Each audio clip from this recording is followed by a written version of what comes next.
मतलब है matrix determinant.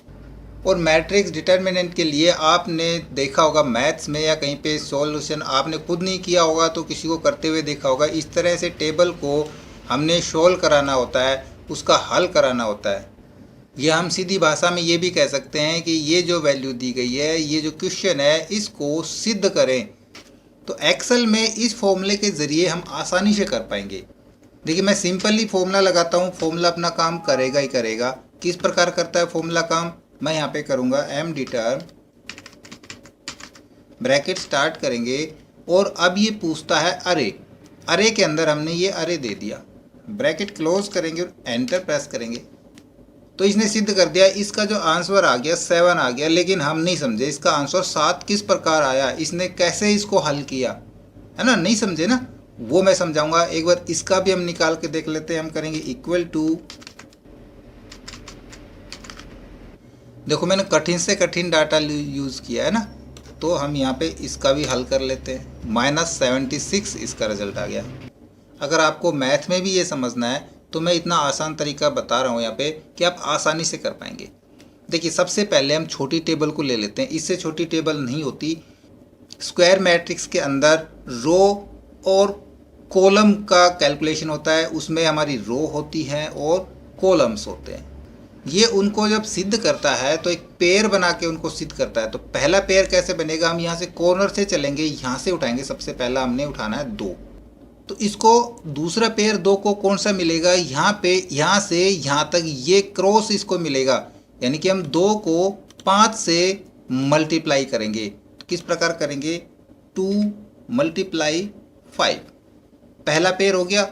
दूसरा पेयर 1 नंबर से 3 नंबर तक का, इसको भी मैं कलर कर देता हूँ। 2 पेयर हो गए। दूसरा पेयर क्या हो गया, 1 × 3, सिंपल। और जो पहला जो हमारा मल्टीप्लिकेशन होगा माइनस दूसरा मल्टीप्लिकेशन, हम इसको लिख भी सकते हैं। मैं कागज़ पेन पे आपको समझाता हूँ।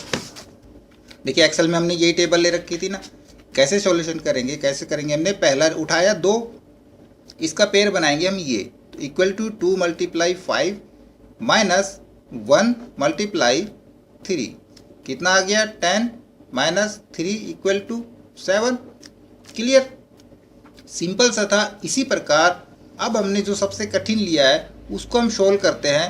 हमारे पास टेबल है, मैंने जो डाटा लिया है एक्सेल के अंदर वो लिया है 5 3 -1 4 -3 0 6 1 2, इस प्रकार का डाटा लिया है।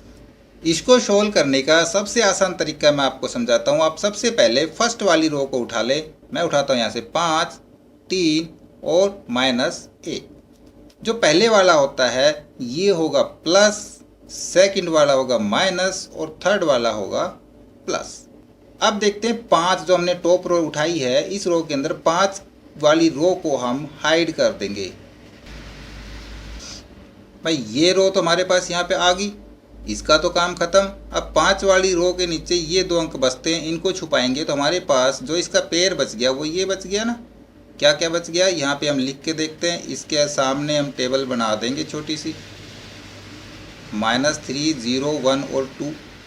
इसी प्रकार तीसरे वाले को हम इसको छुपाएंगे तो क्या बच गया, 4 0 6 और 2, इसकी टेबल बना देते हैं, 4 0 6 और 2। तीसरे पे चलते हैं, इसको आप बना के देखो और मैच करो क्या आपने इसी तरह बनाया था। हम उसको हाइड कर लेंगे तो हमारे पास डाटा बन जाएगा ये वाला। अब इसको भी सिद्ध करते हैं। किस प्रकार करेंगे, हम करेंगे इक्वल टू 5, कितना हो गया, हमने इस तरह से क्रॉस मल्टीप्लाई किया था ना, तो 3 दूनी 6 माइनस 1 0 0 -3 4 दूनी 8 -6 0 0 प्लस -1, तो प्लस माइनस माइनस, यहाँ भी माइनस रह जाएगा, -1 और यहाँ पे 4 एकम 4 माइनस 6 18, तो यहाँ पे माइनस का है तो क्या हो गया प्लस। आ जाएंगे नीचे 5 6 -0 माइनस के 6 -3 8 में से 0 गए 8 बचे, माइनस 18 और 4 22। फिर से आते हैं, इक्वल टू कितने हो गए, 5 6 30 माइनस के, माइनस 8 3 24 माइनस 22। इनको जोड़ के देखना, हम जोड़ते हैं, एक्सेल में चलते हैं, हम करेंगे यहाँ पे equal to minus 30 minus 24 minus 22, press enter, क्या रिजल्ट आ गया, माइनस 76। तो एमडी टर्म फॉर्मूला तो काम करेगा अपना, लेकिन जब तक हमको ये समझ में नहीं आएगा कि ये किस तरह से इसको सिद्ध कर रहा है, काम कैसे कर रहा है, तब तक उसको सीखने का कोई मतलब नहीं है। इसी प्रकार मैट्रिक्स मल्टीप्लिकेशन या मैट्रिक्स इनवर्स, ये फॉर्मूले भी हम आपको कराएंगे, काफ़ी